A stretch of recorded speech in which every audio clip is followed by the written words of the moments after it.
Assalamualaikum warahmatullahi wabarakatuh. Apa kabar Bunda cantik, sehat dan bahagia selalu. Sebelumnya mari kita berselawat dan berdoa sesuai dengan keyakinan kita masing-masing. Jangan lupa like, subscribe, dan komen. Yuk, mari kita mulai petualangan kita hari ini. Selamat mendengarkan. Mas Riko, kok kamu keluar dari kamar Adele? Tanya Gita.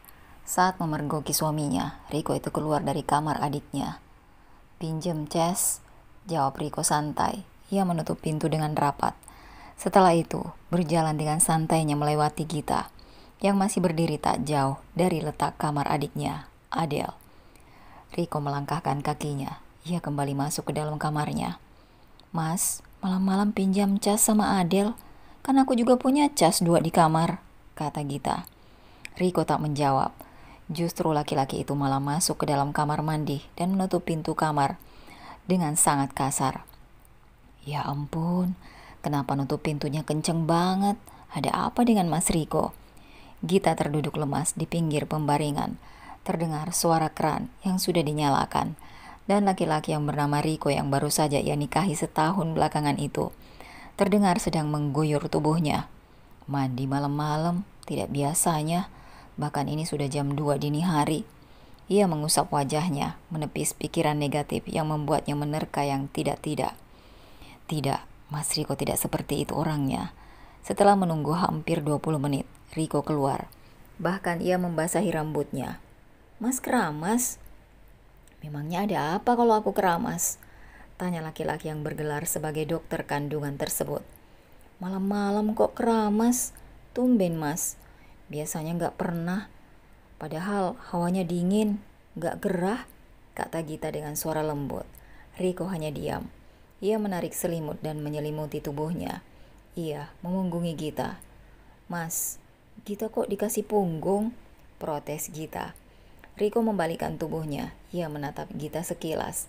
Setelah itu ia menutup kelopak matanya. Mas, sudah seminggu gak nyentuh aku, biasanya rutin setiap hari, kata Gita. Ia menggeser tubuhnya dan mendekat ke arah suaminya. Aku capek Git, kamu tidur lagi aja. Besok aku juga harus kerja, tolak Riko saat tangan Gita sudah menari-nari membelai rambutnya. Tadi aku bangun dan tiba-tiba kamu sudah tidak ada di kamar. Tahu-tahu pinjam cas Adele. Aku tidur dulu ya, aku ngantuk dan capek banget, kata Riko. Selamat tidur sayang. Gita tersenyum. Ia menggeleng kasar. Tidak seharusnya ia berpikiran yang tidak-tidak. Ia tersenyum menatap wajah Riko yang sudah terlelap. Kamu baik, kamu tampan dan tanggung jawab. Maafkan istrimu ini yang sudah berpikir macam-macam, Mas. Gita memegang tenggorokannya. Dia tiba-tiba saja haus.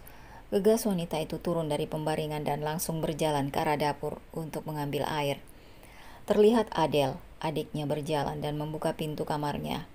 Adele, dari mana? Adele membalikkan tubuhnya. Dari kamar ibu, ada apa mbak? Oh, kamu tidur sama ibu? Iya, kenapa? Gita menarik nafas lega. Ia menekan dadanya yang terasa lega. Tadinya dada itu terasa sesak. Ya ampun, pikiranku sangat kotor. Kotor apanya mbak?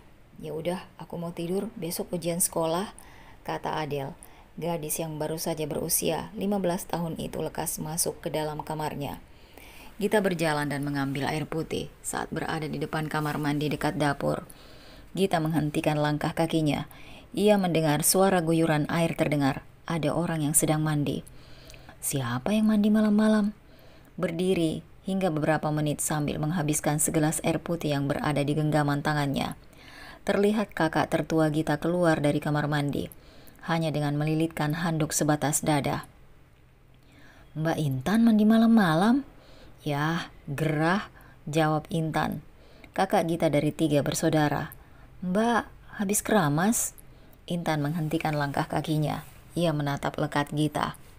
Memangnya ada apa? Kenapa kamu tanya sedetail itu? Enggak mbak. Gita meremas gelas yang berada di tangannya. Ia menggigit bibir bawahnya. Ya sudah minggir, aku mau kembali ke kamar. Gita menyenderkan tubuhnya di dinding. Ia menggeleng kasar.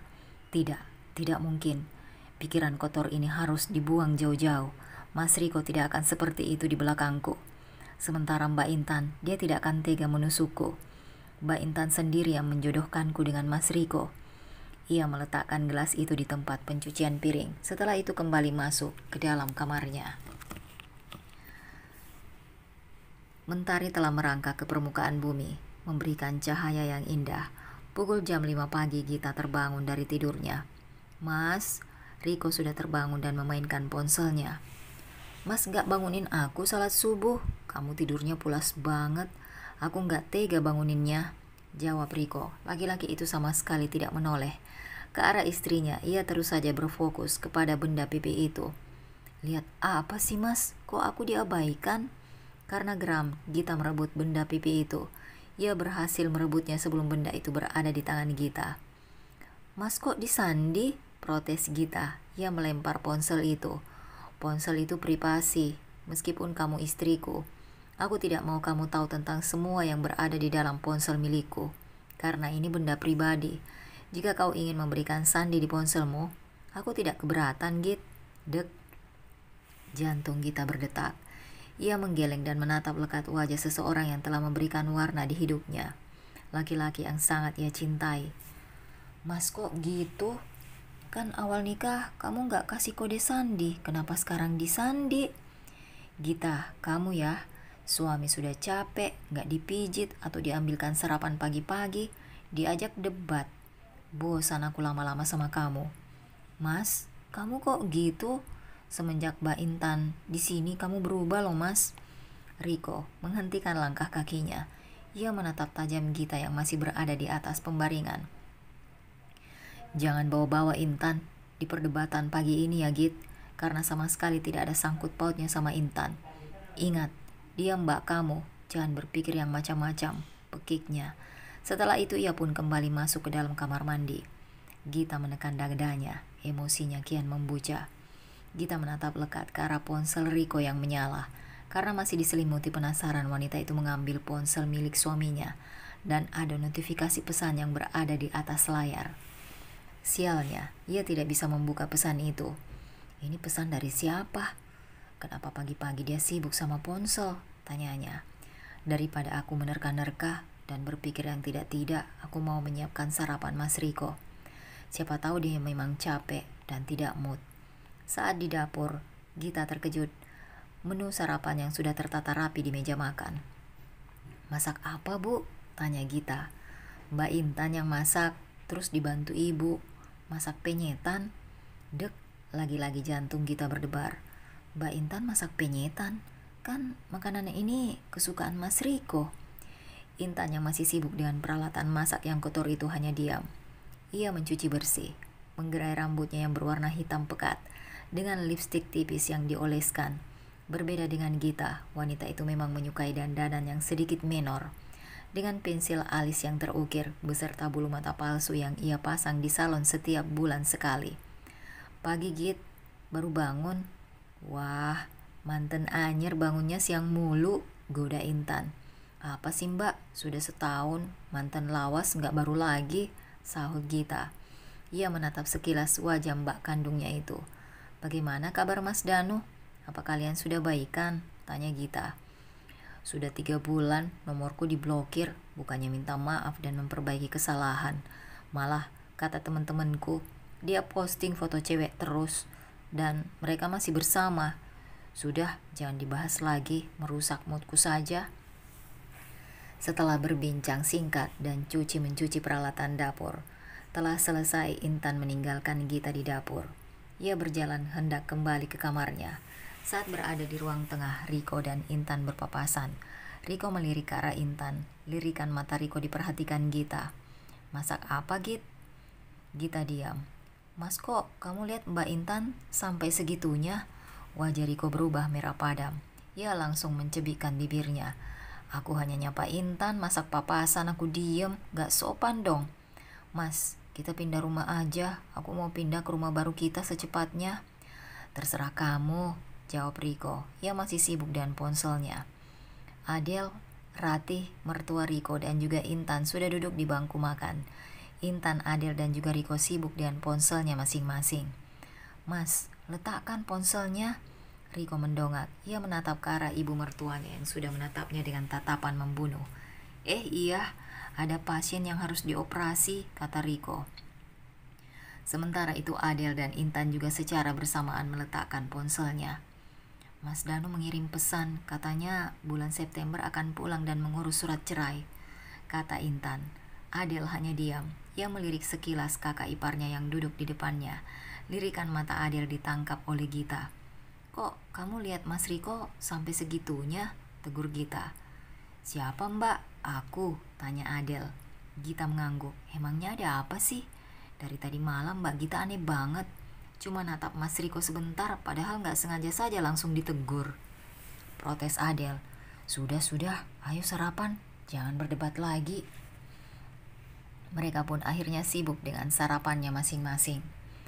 Besok aku mau pindah rumah, Bu. Intan tersedak. Riko dengan sigap mengambilkan segelas air putih, namun direbut oleh Adel. Mbak minum, kata Adel, sambil mengulurkan gelas berisikan air putih. Mas inisiatif banget ya, Mbak Intan kesedak langsung diambilkan minum. Git, Riko menatap tajam Gita. Mbak, kamu kok terkejut kalau aku mau pindah sampai tersedak? Ya ampun Gita, ya aku terkejut, rumahmu kan belum jadi. Terus kamu gak nyaman kalau aku di sini. Kalau kamu gak nyaman aku bisa kos kok, kata Intan. Dari tadi malam kamu aneh banget. Aku mandi keramas ditanyain dari A sampai Z. Terus aku kesedak. Dan Riko kasih air, kamu juga pikiran yang macem-macem. Orang tempat duduk Riko dekat sama aku. Wajarlah kalau dia bantu aku. Kayaknya kamu gak suka aku ada di sini. Baiklah, aku akan pergi. Intan meletakkan sendok dengan kasar. Biarkan, sudah ayo lanjut makan. Nanti ibu yang akan membujuk Intan, kata Ibu Ratih, ibu kandung dari Adel, Intan dan juga Gita. Lagian aneh banget, kenapa kaget sampai kesedak? Dan Adel juga, ngapain dia natap suamiku sampai segitunya? Ada apa sih dengan aku? Kenapa pikiranku jadi kotor seperti ini? Batin Gita. Pof Gita. Mas Riko menarik tanganku setelah sarapan bersama. Ia menyeretku masuk ke dalam kamar dan menutup pintu secara kasar.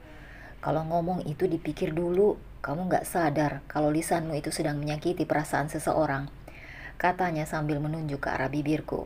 Aku terkejut, baru kali ini suamiku berkata kasar kepadaku, bahkan dengan intonasi tinggi yang pasti akan didengar sampai luar kamar kami. Mas, bukan bermaksud sudah, diam. Aku tidak butuh alasan konyolmu itu. Hanya karena aku mengambil cas di kamar Adel dan mandi tengah malam, kamu berpikir yang tidak-tidak. Jujur Git, tuduhanmu itu membuatku semakin ilfil sama kamu. Mas Riko membuka lemari kayu dengan kasar, mengeluarkan baju-baju yang sudah kutata rapi itu keluar, dan menghamburkan baju miliknya itu ke atas pembaringan, mengambil koper dan memasukkan dengan kasar baju-baju itu. Mas, mau kemana? Mas, jangan pergi. Aku merebut koper Mas Riko. Ia menarik pergelangan tanganku dan menghempaskan tubuhku begitu saja. Lalu ia menutup koper dengan sangat kasar. Mas, jangan pergi, teriakku. Bahkan ia tidak memperdulikanku sama sekali. Lebih baik aku yang pergi dari sini daripada Intan. Kamu tidak mempunyai rasa iba. Mbak Intan itu lagi dilanda masalah. Dan rumah ini bukan hanya rumahmu. Rumah ini milik ibumu. Wajar saja jika dia kembali ke sini setelah dicampakkan suaminya. Sungguh suara Mas Riko tidak seperti biasanya. Suara itu menggelegar dan membuatku semakin takut. Mas, dia mbak kandungku dan pasti aku juga kasihan dengan Mbak Intan. Lalu apa salahku jika aku mempunyai pikiran yang ingin aku tepis jauh-jauh? Siapa yang tidak berprasangka buruk mengetahui suaminya mandi malam-malam dan keluar dari kamar saudaraku tengah malam? Aku berpikir Mas Riko sedang... Aku menghentikan ucapanku saat kedua bola mata itu menatapku dengan tatapan membunuh. Aku tak kuasa melanjutkan apa yang ingin aku utarakan. Jadi, kamu berpikir aku dan saudaramu sedang bermalam bersama? Aku mengangguk pelan. Plak! Pukulan kasar mendarat di pipi kiriku, hingga tubuhku pun ikut terhuyung ke kanan karena tamparan dari Mas Riko. Mas, kamu memukulku? Tanyaku, air mataku luluh lantak. Aku sudah tidak bisa menahan buliran bening. Akhirnya buliran bening ini lolos dengan sendirinya. Kamu keterlaluan, Gita, ucapnya. Aku mengelus pipiku yang terasa panas, lalu berlari mengejar Mas Riko yang sudah keluar kamar hendak pergi. Mas! Mbak Intan berdiri menatap kami berdua. Dia memanggil nama suamiku dengan sebutan Mas. Biasanya ia memanggil suamiku dengan sebutan nama. Mas Riko berhenti melangkah saat saudaraku itu memanggilnya. Riko, sudah jangan dibesar-besarkan. Malu didengar sama tetangga, kata Mbak Intan. Mas Riko membalikkan tubuhnya. Dia benar-benar. Masuk ke kamar dan jangan bertengkar. Aku baik-baik saja. Wajar jika kita berprasangka buruk sama kamu karena kamu suaminya. Jika aku di posisi Gita, aku juga akan berprasangka buruk, kata Mbak Intan. Dia menatapku sekilas lalu kembali menatap suamiku. Mas Riko menatapku dingin, wajahnya menakutkan. Ini awal pertama kali aku melihatnya marah. Dia benar-benar seperti ingin melahapku hidup-hidup. Maafkan istriku, Intan. Gak apa-apa. Istrimu juga adik kandungku. Sudah jangan bertengkar. Setelah menghentikan Mas Riko pergi, Mbak Intan kembali masuk ke dalam kamarnya. Disusul oleh ibuku sementara Adel sudah berangkat ke sekolah. Kami masuk kembali ke kamar. Mas Riko meletakkan kopernya. Mas, maafkan aku, ucapku. Walaupun mulutku terasa berat untuk meminta maaf. Namun ini jalan yang terbaik agar kami tidak bertengkar lagi. Mas Riko masih diam, tangannya sibuk hendak memasukkan bajunya ke dalam lemari. Nanti aku yang akan mengemasnya.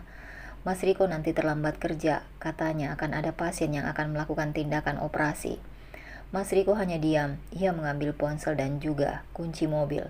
Aku mengulurkan tanganku dan ia mengabaikan tanganku yang sudah terulur untuk menyelaminya. Mas, maafkan aku, ucapku kembali. Masih tak dihiraukannya. Aku terduduk lemas sambil menatap baju-baju suamiku yang masih berantakan. Aku menyesal telah berpikir yang tidak-tidak. Pintu kamar terbuka. Git, seharusnya kamu gak overthinking seperti itu. Mana mungkin Riko sama Intan itu selingkuh. Orang dulu Intan kan yang membantu kamu bisa lepas sama pacarmu yang gak bener itu. Terus kamu diseriusin sama Riko. Ibu tidak suka kalau kamu masih berpikir yang tidak-tidak.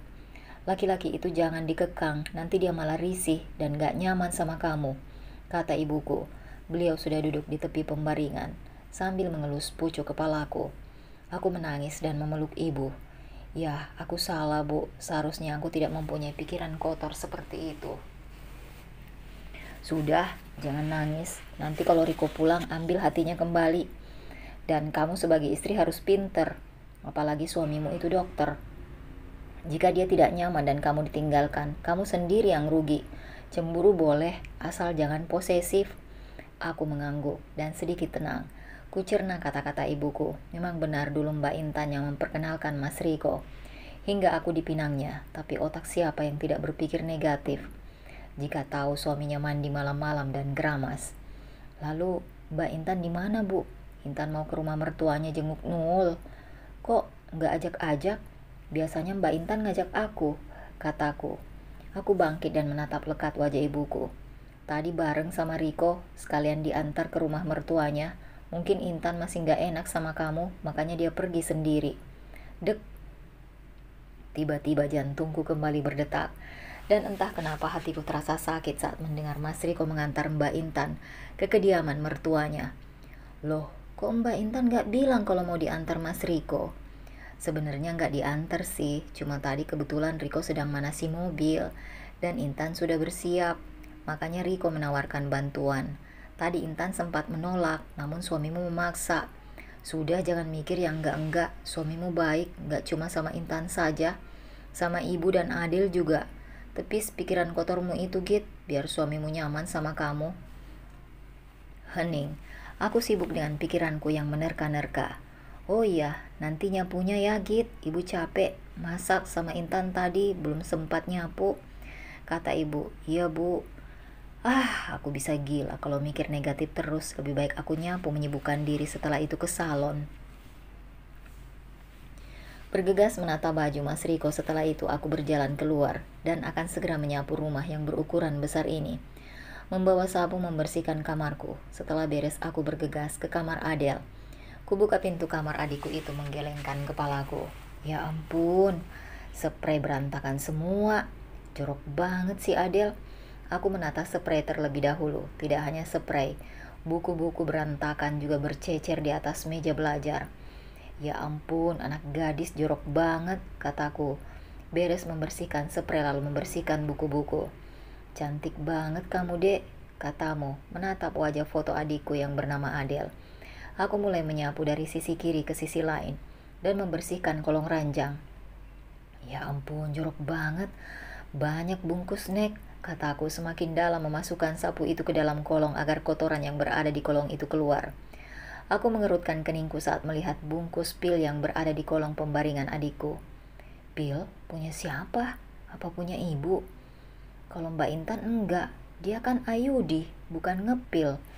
Aku mengambil bungkus pil tersebut dan menggedor pintu kamar ibu. Bu, ada apa? Ibu mengkonsumsi pil pengaman ya? Gila kamu, Git. Bapakmu aja di luar negeri kok ngepil. Mau ngepilin siapa? Memang ada apa sih?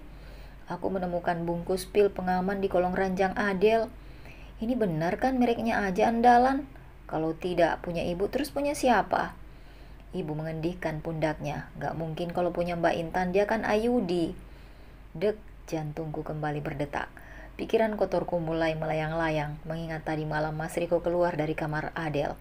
Terus tadi pagi pas sarapan Adele menatap wajah Mas Riko dengan intens.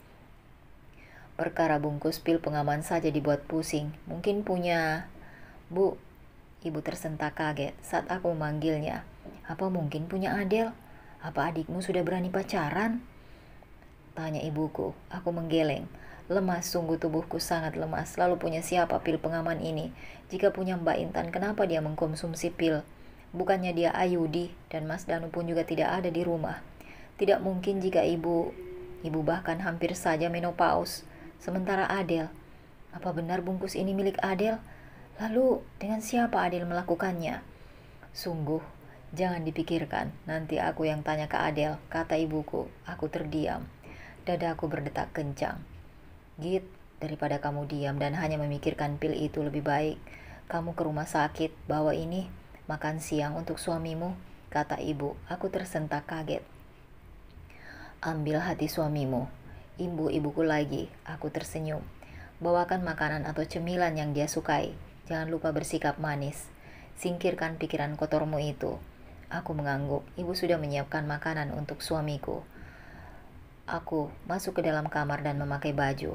Memakai kaos oblong dengan jas panjang berwarna ungu, mengambil tas dan ponsel.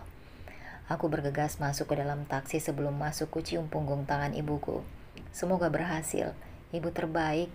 Membawa rantang yang berisikan daging rendang beserta makanan lainnya. Hatiku terasa berdetak. Entah, aku merasa senang saat pergi ke rumah sakit. Taksi berhenti di rumah sakit Sejahtera. Sisanya buat Bapak saja. Terima kasih sudah mengantar saya. Terima kasih Mbak. Mbak baik banget. Sama-sama Pak. Membawa rantang kecil berjalan masuk ke lobi rumah sakit. Permisi, Mbak mau tanya, ruangan Dokter Riko ada di sebelah mana ya? Salah satu petugas resepsionis menatapku intens. Istri Dokter Riko ya? Anda mengenali saya Mbak? Ya kan dulu saya juga datang di acara pernikahan Dokter Riko. Mbak lurus saja ke kiri lalu belok setelah melewati ruangan observasi. Sebelah kanan itu ruangan Dokter Riko. Terima kasih Mbak, aku tersenyum lega. Ternyata mereka mengenaliku sebagai istri dokter tampan seperti Mas Riko. Aku memang beruntung lulusan sekolah menengah atas bisa menikah dengan dokter seperti Mas Riko. Kulangkahkan kakiku membaca tulisan yang terpampang nyata di depan pintu. Ruangan Dokter Riko. Aku tersenyum dan membenarkan rambutku setelah itu mengetuk pintu yang terbuat dari kayu tersebut. Assalamualaikum Mas. Namun tidak ada jawaban. Assalamualaikum Mas. Salamku lagi. Aku menggeser tubuhku dan mengintip dari celah jendela. Kok kosong? Apa Mas Riko sedang ada tindakan operasi ya? Maaf, siapa ya? Aku menoleh ke belakang. Ternyata dokter cantik, teman Mas Riko. Istrinya Dokter Riko. Tentu saja aku tahu karena dokter cantik itu yang menangani suntik saya setiap bulannya. Maaf, Mas Riko di mana ya Bu Dokter? Kok nggak ada di ruangannya? Loh, memangnya Mbak nggak tahu kalau piket Dokter Riko itu nanti sore? Ini ada jadwalnya. Dokter cantik itu mengeluarkan ponselnya. Ia memberikan jadwal dokter umum yang akan berjaga. Sialnya ternyata hari ini suamiku tidak ada dan dia pergi kemana. Dek, jantungku kembali berdetak. Oh ya, ampun, iya saya lupa. Maafkan saya dok, kataku. Aku membungkuk, memberikan salam. Berlari di koridor rumah sakit dan berhenti di depan lobi. Air mataku sudah tidak bisa ditahan lagi. Mbak Intan diantar Riko ke rumah mertuanya. Mau jenguk Nul, kata-kata ibu menari-nari di benakku. Apa mungkin Mas Riko bersama Mbak Intan? Kemana Mas Riko pergi? Aku menghela napas agar tidak panik. Memesan taksi online. Hanya menempuh perjalanan setengah jam aku sampai di kediaman mertua Mbak Intan. Menatap halaman rumah besar itu. Aku mengetuk pintu rumah besar itu. Keluarlah bocah gembul yang bernama Nul. Tante, sayang Nul, apa tadi mama kesini?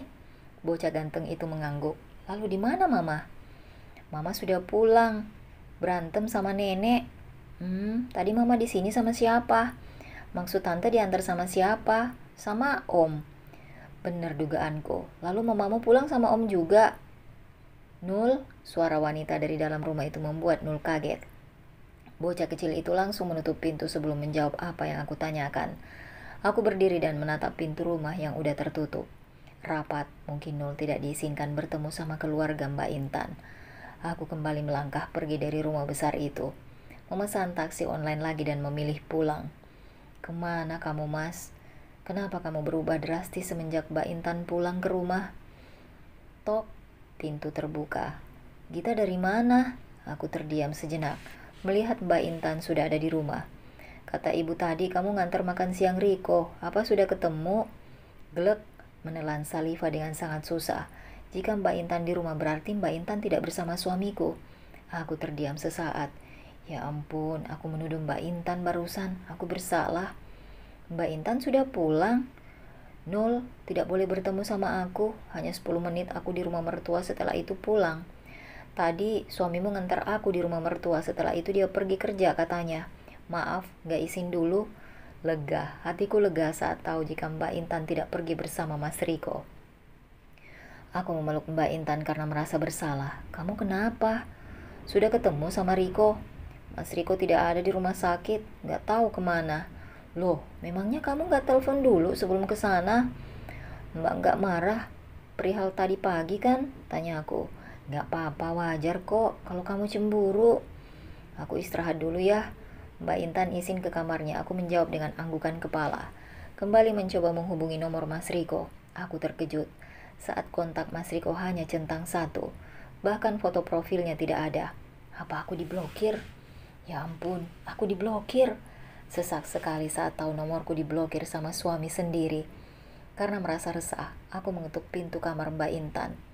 Mbak, pintu kamar perlahan terbuka. Terlihat sesosok Mbak Intan yang sudah berdiri di ambang pintu. Mbak mau minta tolong bisa? Apa? Tolong hubungi Mas Riko dan tanyakan di mana Mas Riko sekarang. Mbak Intan diam sejenak. Mbak, ia terlihat gugup dan akhirnya mengangguk. Baik, tunggu di sini aku ambil ponsel.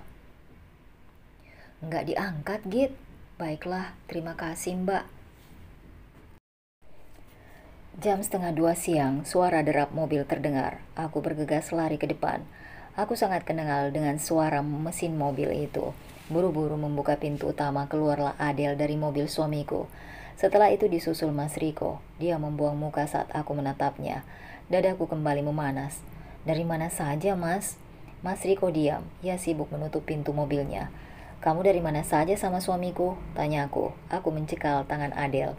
Mengingat dia menyembunyikan bungkus pil membuatku yakin jika ada yang tidak beres. Dari mana? Maksudnya apa sih mbak? Tadi aku pulang sekolah. Kebetulan ketemu Mas Riko terus aku diajak pulang bareng. Mas Riko menarik tanganku. Jangan berlebihan. Aku pulang dari rumah sakit gak sengaja ketemu Adel lalu aku ajak pulang bareng. Kini Mas Riko yang berbicara. Kamu yakin dengan ucapanmu mas? Kamu serius pulang kerja? Tadi aku dari rumah sakit dan kamu tidak ada di sana loh mas. Aku tersenyum getir. Bahkan sekolah Adel dengan rumah sakit sama sekali tidak satu arah. Lalu bagaimana bisa kebetulan? Tanyaku. Mampus kamu mas, kamu pasti terpojok. Git, aku baru pulang kerja dan aku merasa capek. Kamu tidak menyiapkan air hangat, teh, Atau makanan tapi justru kamu malah menuduhku. Adel, masuk ke kamar. Tapi Mas, Adel menatapku. Masuklah, aku ingin berbicara penting empat mata sama Gita. Adel masuk ke dalam kamarnya, sementara Mas Riko lagi-lagi menarikku dengan kasar. Kamu berlebihan, aku lama-lama gak nyaman dan semakin ilfil dengan sikap berlebihanmu itu, Gita. Lalu bagaimana dengan aku, Mas?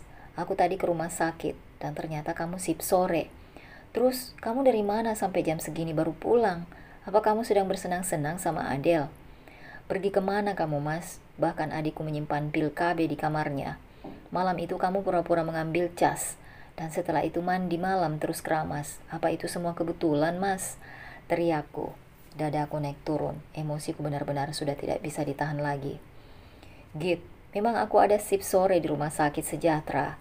Akan tetapi aku menangani tindakan operasi di rumah sakit Pahlawan. Aku sedang operasi, sedang menangani manusia yang mempertaruhkan nyawanya. Lalu, kamu menghubungiku berulang kali. Kamu tidak bisa mengerti, dan itu sangat mengganggu. Teriak Mas Riko. Mas Riko melempar ponselnya pas di depanku. Baca, itu ada chat Dr. Ridwan. Dia meminta bantuanku karena dokter di rumah sakit Pahlawan banyak yang berlibur karena hari Natal. Aku membaca isi pesan dari Dr. Ridwan. Memang benar suamiku bekerja dengan Dr. Ridwan. Aku meletakkan ponsel itu di atas pembaringan. Maafkan aku, Mas, kataku. Aku mencoba menenangkan Mas Riko dan hendak memeluknya dari belakang. Akan tetapi dia menghindar dan mendorongku secara pelan. Kamu keterlaluan, Git.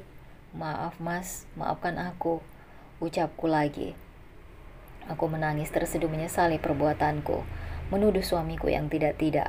Suara ponsel Mas Riko berdering. Aku mengambil ponsel tersebut dan melihat layar ponsel milik suamiku. Kontak yang dinamai wanita spesial itu sedang menghubungi Mas Riko. Tanganku gemetar.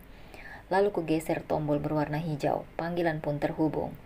Tanganku gemetar. Siapa wanita spesial ini? Apa itu nomor ibu Mas Riko? Atau, ya ampun.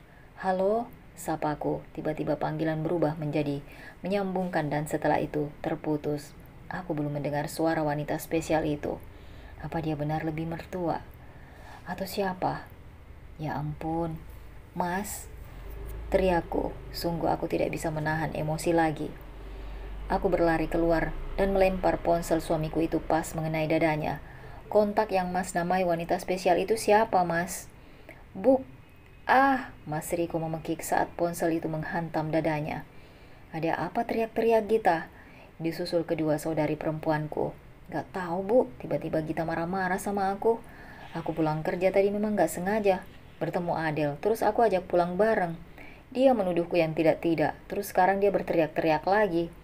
Apa kamu selingkuh, Mas? Mas Riko mengayunkan tangannya lalu plak menamparku di depan kedua saudaraku. Kamu keterlaluan, Gita. Brak menutup pintu kamar dengan kasar. Gita, ya ampun. Mbak Intan berjalan mendekat. Tenangkan dirimu, bicarakan ini baik-baik. Jangan pakai emosi. Boleh aku ke kamarmu dulu, Mbak? Aku mau menenangkan diri. Apa Mas Riko selingkuh, Mbak? Akhir-akhir ini dia berubah. Ponselnya disandi. Ucapannya juga kasar, tidak seperti Mas Riko dulu. Tinggalkan aku sendiri, Mbak. Mbak Intan mengangguk. Setelah itu ia pun keluar dari kamarnya. Aku merebahkan tubuhku. Di atas pembaringan meringkuk ke kiri sambil memeluk guling. Siapa? Tidak mungkin itu nomor ibu mertua. Apa mungkin itu nomor selingkuhan Mas Riko? Mas Riko sempurna, tampan dan mapan.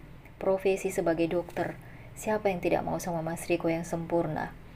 Meraba selumut guna untuk membersihkan air mataku. Aku terkejut melihat baju beres biru muda. Netraku membulat sempurna melihat baju biru muda yang berada di genggaman tanganku. Baju Mas Riko? Kenapa baju Mas Riko ada di kamar Mbak Intan? Aku bangkit dan duduk. Ku tatap lekat-lekat baju tersebut. Baju berwarna biru itu benar milik suamiku. Dek, jantungku kembali berdetak. Aku mencium baju biru muda tersebut. Bau keringat suamiku masih menempel di sana. Aku bergegas keluar kamar dan melempar baju Mas Riko pas mengenai wajah Mbak Intan. Mbak, kenapa baju suamiku ada di kamarmu? Tanya aku menyelidik. Baju siapa? Tanya Mbak Intan. Ada apa sih Gita? Kamu tadi pagi marah-marah terus?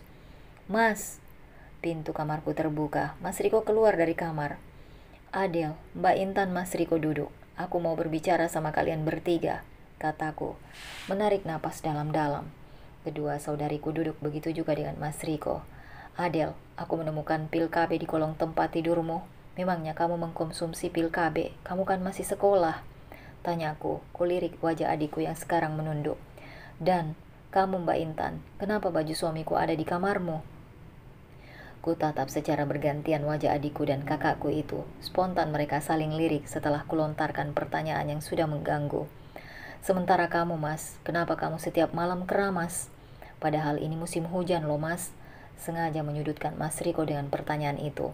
Benar saja wajahnya berubah merah ketika aku bertanya tentang keramas. Meremas tanganku agar tidak tersulut emosi. Adel, kenapa diam? Jawab dong, kenapa ada bungkus pil KB di kamarmu? Apa kamu mengkonsumsinya? Kan kamu belum menikah. Kamu masih sekolah loh, Del. Mbak, kamu belum jawab juga, kenapa baju suamiku ada di kamarmu? Tidak mungkin kan kucing yang bawa atau tikus yang bawa. Tidak mungkin juga baju itu jalan sendiri ke kamarmu. Mbak Intan juga diam. Ia terlihat sedang meremas tangannya. Lalu kamu, Mas, wanita spesial itu siapa? Terus kenapa kamu keramas setiap malam? Padahal hampir sebulan ini kita nggak pernah melakukan itu. Nafas mereka bertiga saling beradu. Gini aja, Git, daripada kamu nuduh aku terus-terusan, nanti sore kita pindah rumah. Aku nggak mau hanya karena salah paham kamu, Adel dan juga Intan bertengkar, kata Mas Riko. Masalah pindah bisa dipikirkan lagi, Mas, tapi aku butuh jawabanmu. Siapa wanita spesial yang kau simpan di kontak ponselmu? Tanyaku menyelidik. Ingin aku menjerit dan menangis. Mbak masih ingat kan kemarin aku nyuci baju? Nah, aku nggak sengaja mungkin menjatuhkan baju Mas Riko di kamar Mbak Intan. Terus, masalah pil KB itu, sungguh aku tidak tahu. Bukannya yang sedang KB itu kamu sendiri, Mbak. Aku KB suntik, bukan ngepil. Lagian, bungkus pil KB itu nggak punya kaki. Mana bisa berjalan sendiri ke kamarmu?